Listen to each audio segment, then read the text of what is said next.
इकडे सुमनची एंट्री झाल्यानंतर प्रिया चांगलीच घाबरलेली आहे आणि आता तिला वाटत आहे की आता हा नागोबा अडकलाय आणि आता मी पण अडकणार आहे.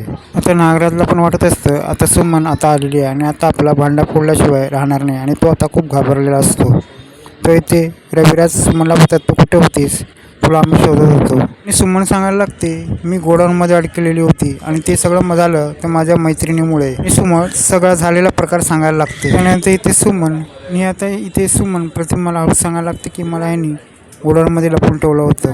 तुम्हाला मला 22 वर्षापूर्वी जो घडलेला प्रकार आहे तो तुम्हाला सांगायचा. इथे प्रतिमा सांगायला लागते आधी तू पाणी पिऊन घे आणि नंतर मला काहीतरी नीट सांग. नंतर सुमन प्रतिमाला जाऊन काय सांगते हे बघितल्यानंतर इथे प्रियाचे चांगलेच धागे तेवढे जाणलेले असतात. सर्वात पहिले इथे सुमन गाठोड्याचं सगळं सांगते आणि सांगायला लागते मला ज्या खोलीमध्ये अडकून ठेवलं होतं ना त्या खोलीमध्ये एक गाठोडे होतं. तेव्हा ते सुमन सांगायला लागते त्याच्यावर लिहिलं होतं बबली लोखंडे. तेव्हा ते रविराज सांगायला लागतं बबली लोखंडेचा काय संबंध. सुमन सांगायला लागते बबली म्हणजे ही प्रिया आहे. तेव्हा ते रविराजांना काय समजत नाही. ते रविराज बोलायला लागतं की सुमन बाहेर राहिल्यामुळे तिला काय डोक्यावर परिणाम झाला का. तेव्हा ते प्रताप येतात आणि प्रताप बोलायला लागतात की आपण सुमनचं काय ते नीट ऐकलं पाहिजे. तिथे असलेला नागराज पण सांगत असतो की या सुमनचं डोकं फिरलेलं आहे आणि तो उठवायला लागतो. त्या टायमाला इथे प्रताप बोलायला लागतो थांब नागराज, तिचं काय आपल्याला ऐकलं पाहिजे. आणि सुमन सांगायला लागते की प्रॉपर्टीसाठी ह्याने सगळं केलं होतं. तेव्हा इथे प्रताप सांगायला लागतो काय नागराज तू हे सगळं केलंस. आणि प्रताप सांगायला लागतो की तुला महिपतने पैसे दिले होते का.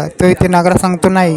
तेव्हा त्या टायमाला सायली बोलते की नागराज काका तुम्ही किती खोटं बोलता. त्या टायमाला रविराज सांगायला लागतात की नागराज तू या सगळ्यामध्ये तू असशील असं मला वाटलं नव्हतं. त्या टायमाला इथे नागराज बोलायला लागतो नाही दादा अमकं तमकं तो बोलायला लागतो. त्या टायमाला इथे नागराज सांगायला लागतो की मला महिपतने ब्लॅकमेल केलं होतं. त्या टायमाला इथे अर्जुन बोलायला लागतो की महिपतने तुम्हाला ब्लॅकमेल करायची काहीच गरज नव्हती. तर इथे नागराज सांगायला लागतो या सगळ्यामध्ये मला महिपतने अडकवलं आहे.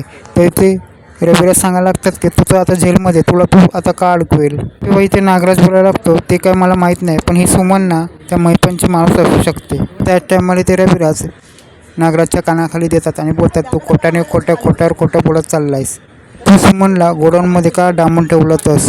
आणि सुमन सगळा घडलेला प्रकार सांगते आणि त्या टायमाला चिडलेले रविराज अजून नागराजच्या कानाखाली मारतात. आणि त्यानंतर इथे सुमन प्रियाकडे जाते आणि प्रियाच्या कानाखाली मारते आणि त्या टायमाला प्रियाचे पूर्ण धागे दोरे दणाणलेले असतात.